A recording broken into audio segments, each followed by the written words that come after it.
let me think, how do I want to formulate this? I will agree with you guys that the death of Ansurek feels unnecessary. It feels like there could have been a much larger story within Queen Ansurek and within the sort of progression of Queen Ansurek. Because I felt like from a character perspective, she's a pretty good character. She has all the markings of a pretty cool villain that I would have preferred to see escape with her voidling army and then breed more of them. And maybe then become sort of like a neutral enemy where she attacks both us and also Xal'atath to try and take her revenge. There seems like there could have been a really cool revenge arc written into Queen Ansurek's story. So I will agree with you. I think... you see, but this is where it gets really difficult to actually make said claim, because I don't know exactly where Blizzard is going with the story. None of us do, right? The story can go in so many different directions given the information we have currently available to us that it is very difficult.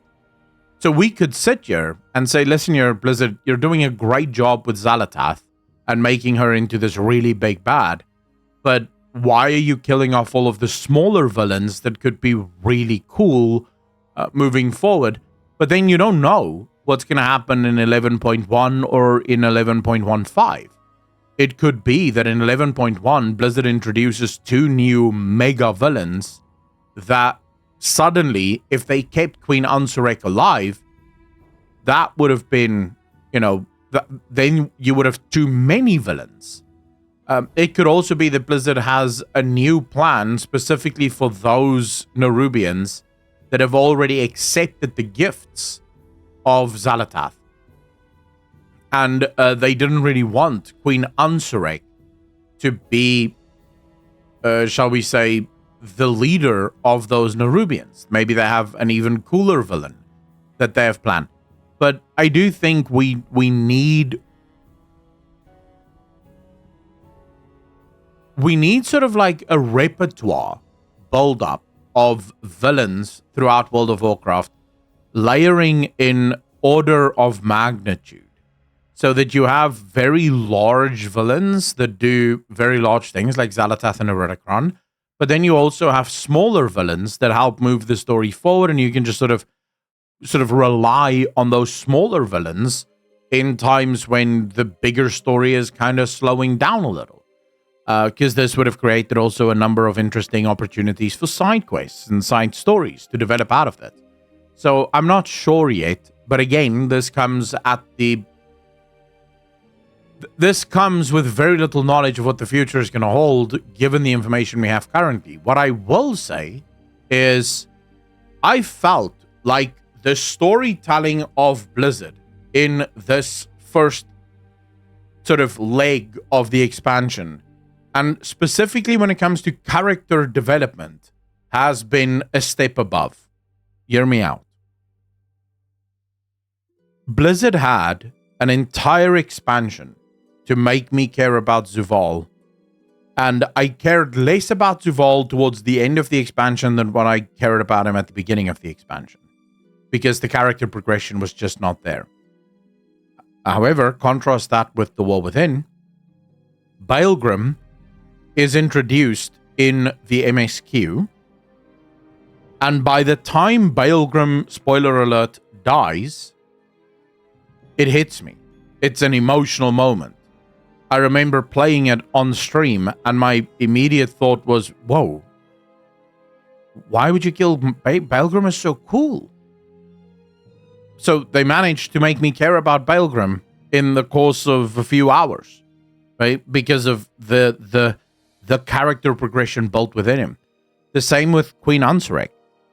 Queen Ansurek as a character has been introduced at the beginning of this expansion for the first time ever, and I genuinely cared about Queen Ansurek as a villain by the time we killed her. And it's only been not even a month that we've been playing.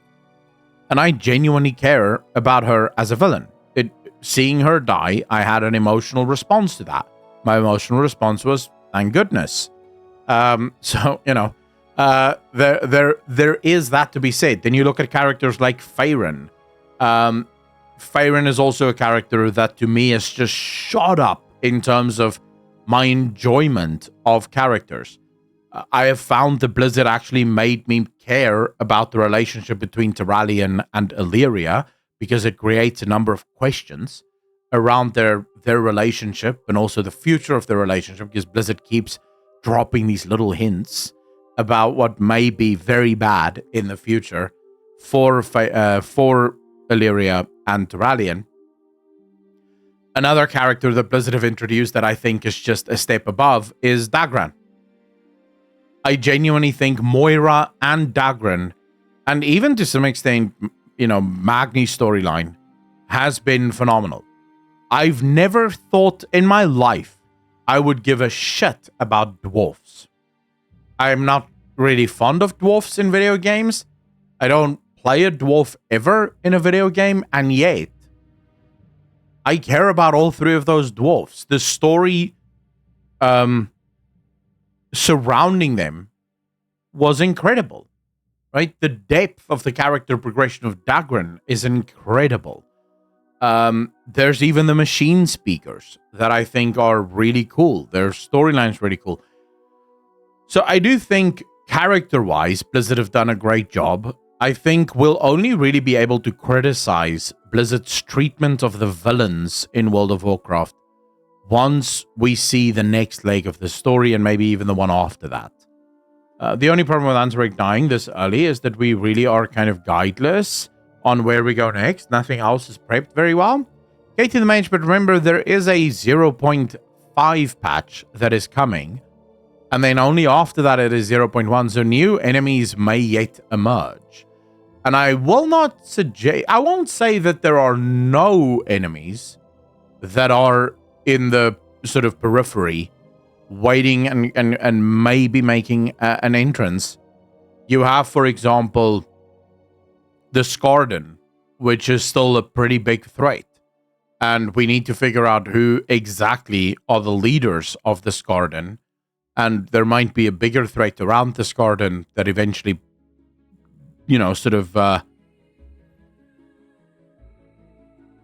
presents itself.